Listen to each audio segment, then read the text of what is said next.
किस age group के लिए आखिरकार कौन सा प्लान लेना सही होगा? तो फॉर एग्जांपल अगर आप 35 साल से कम की एज ग्रुप में आते हैं तो ये रेटिंग है 0 से लेकर 10 तक की।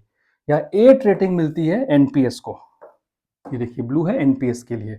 तो अगर आपकी उम्र 35 साल से कम की है तो आप 100% आप एनपीएस का प्रोडक्ट ले लीजिए। इसका फायदा ये है कि अगर आप गवर्नमेंट जॉब से अगर प्राइवेट में भी स्विच करना चाहते हैं तो यही एनपीएस आप यूज कर सकते हैं, जिसमें क्या पेंशन का कंट्रीब्यूशन जारी रहेगा और प्राइवेट सेक्टर में भी जा सकते हैं। और अगर गवर्नमेंट सेक्टर में आप कंटिन्यू करते हैं तो आपको एक लंबा टाइम मिलेगा, क्योंकि स्टॉक मार्केट में भी आपका पैसा इन्वेस्ट होगा, तो आप 10 से 12% का रिटर्न बड़े आराम से निकाल सकते हैं जहां तक एनपीएस की बात आती है तो। और बहुत यहाँ पे देखिए 3 नंबर ही मिले हैं जहां तक यूपीएस की बात आती है, तो रेटिंग थोड़ी सी कम है अगर आपकी 35 साल से उम्र कम है। अगर आप 35 से 50 के एज ग्रुप के अंदर हैं तो आप एनपीएस और यूपीएस मोटा मोटी आपको बराबर ही पड़ेगा, कोई बहुत मेजर डिफरेंस नहीं आता हुआ दिखाई देगा। वहीं अगर आपकी एज 50 ईयर्स से ज्यादा होती हुई दिखाई देती है, 50 ईयर्स से ज्यादा की आप है, तो आप आंख बंद करके यूपीएस में रहिएगा। क्यों?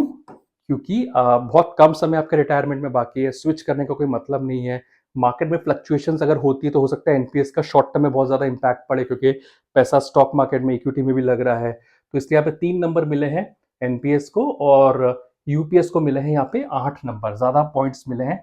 तो जो एज ग्रुप जिसकी 50 साल से ऊपर की है तो उनके लिए तो ये सजेस्टिव है कि आप यूपीएस की तरफ जाएं। लेकिन अगर आप यंग एज है आपकी, यंग एज से आप शुरुआत करते हैं तो एनपीएस आपको बहुत बेहतरीन रिटर्न जनरेट करके दे सकता है।